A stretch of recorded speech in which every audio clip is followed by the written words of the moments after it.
My world's on fire, how about yours? A wizard cast a fireball cause he got bored. Please stand by.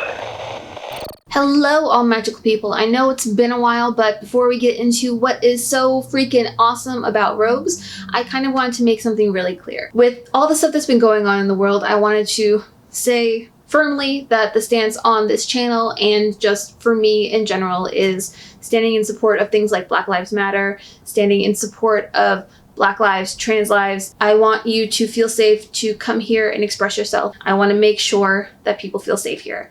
And if you don't think we should be open to diversity, then it's time to open your eyes and realize what's around you, and we have to move forward. I want to make sure that the community that we have and the community that we're building is welcoming, and I want you to know that if there are problems, you're welcome to come to me, and if I do something, I'm willing to correct and course correct and make sure that I am doing my absolute best to be a good human. And now, with all that, on to rogues. It's been a while, friends. I know that. Hey, I'm here. I'm trying. Consistency is actually my goal for the rest of this year and beyond because it is my biggest problem in life. But you want to know what isn't a big problem? Using other worlds to escape the crap that is the world we're in right now. And we do that by escaping into, Dungeons and Dragons worlds that are also usually going to crap, which is why we need heroes to go save them. Yay? I really do think that Dungeons and Dragons and other tabletop RPG games are a good way to learn how to become your own hero by playing a hero in the game. And we all want to go about fighting that good fight a different way. We all have our own styles, whether it's stabby stab or magics or what have you, though inevitably you get in a bar brawl because your party has entered a new town and it's almost a mandatory requirement. I am not encouraging you to actually go to a bar and fight anyone. 1, I don't know if you're the age in which you can go to a bar. 2, I do not actually encourage fighting anyone because violence is not my forte. And 3, I don't like bars. Today, I want to cover the myth, the legend, the living shadow that is a rogue. This sneaky class is pretty much an archetype of Dungeons and Dragons. And whether they are emo or edgy or just, fading off into the shadows at the slightest hint of any kind of danger, we love rogues. I love rogues. So, you love rogues. Now, the big question here today is not whether or not rogues are awesome, because duh, they are. It's whether or not you should play a rogue. So let's start with what you want out of a game. What do you want to be able to do? Rogues are pretty versatile. They can be a stabby stab melee fighter, or they can be a sniper from far away. But if you like to barrel headfirst into a battle, this might not be the class for you, though you can pretty much RP and build your character to fit any sort of style or personality type that you want to play in your game. But rogues really shine with a strategic approach. If you can take your time in playing your attack, you can really make use of that sweet, sweet sneak attack damage. Because more damage is always fun. Am I right? Am I right? I'm right. Rogues also have so many possibilities for character types. Most times people gravitate towards the thief or the assassin kind of background. If you like looting for a living, this is how you do it. Now maybe you're a Robin Hood type who likes to steal from the rich and give to the poor. Or maybe you're just a kleptomaniac who's addicted to shiny things. No judgment, both are great. Okay, maybe just a little. But look, you didn't have to steal that prize relic from a temple, okay? It belongs to the people, not in a museum.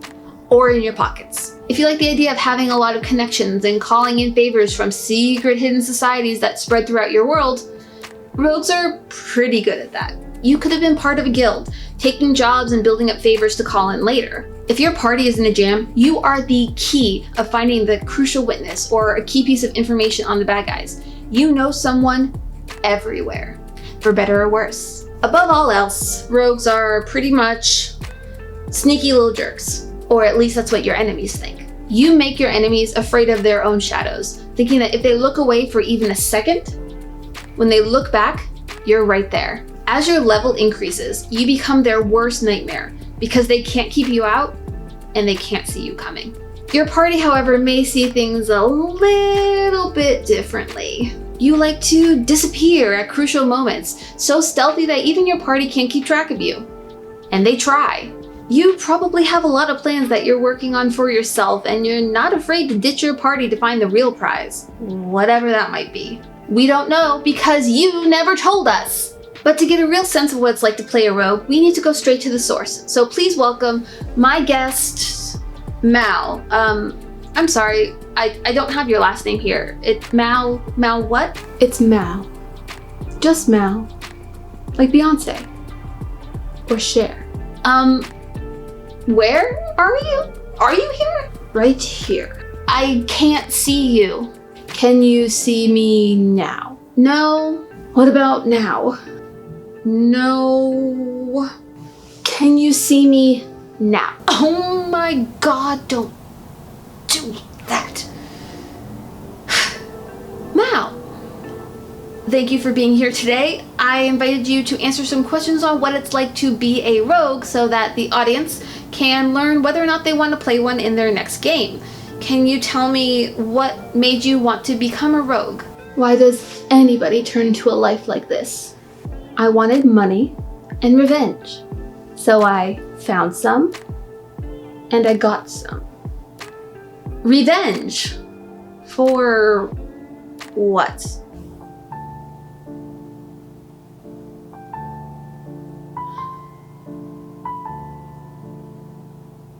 Are you okay?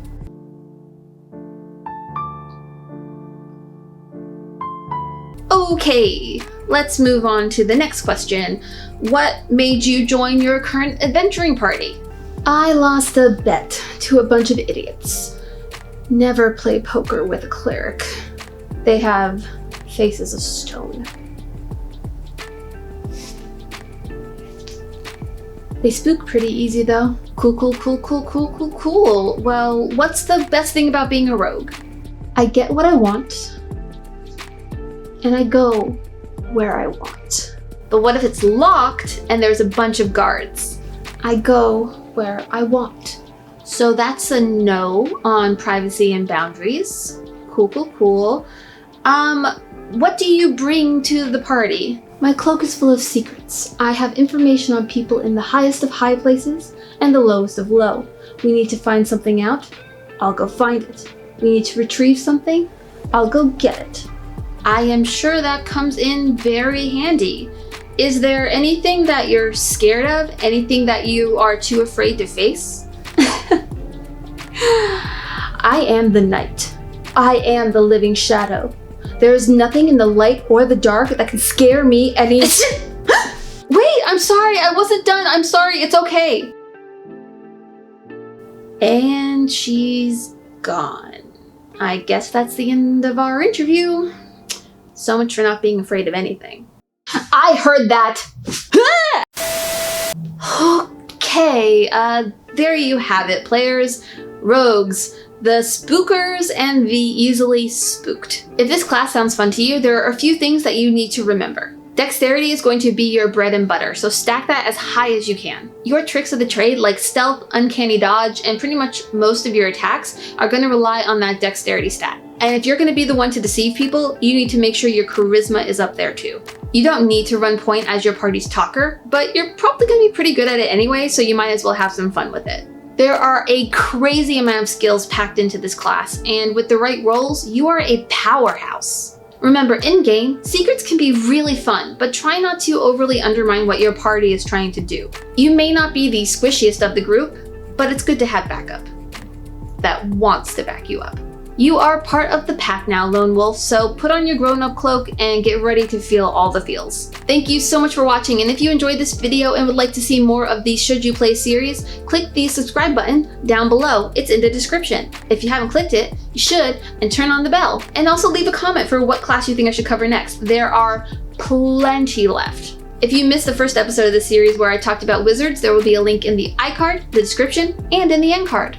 Wow, so many options. Know that I am jumping back onto this video train with a vengeance now that my move is over, so be prepared for a whole bunch of videos, and I would love to make them ones that you want to see, so let me know. And as always, remember that in games, as in life, play with creativity and kindness, and I will see you in my next video. Stay magic. Bye!